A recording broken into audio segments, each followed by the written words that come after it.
the types of fasts when we're thinking of just food. This is the easiest one to start with, so we'll just deal with the food aspect for now.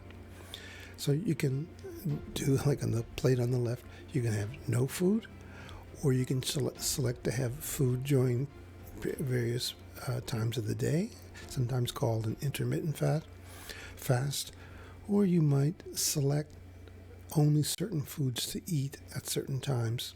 So there's sort of degrees that you can do, and they each have a different impact. I will be focusing in on the most basic and traditional fast, often called the water fast, where you only drink water.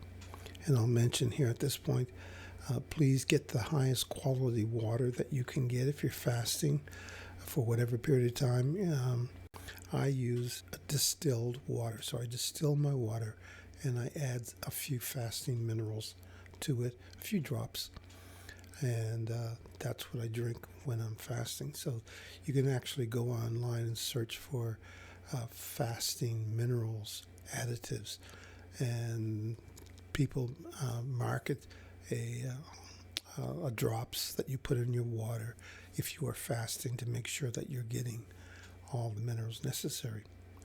This isn't a big deal for short fasts, but if you're fasting longer than 24 hours, it might become.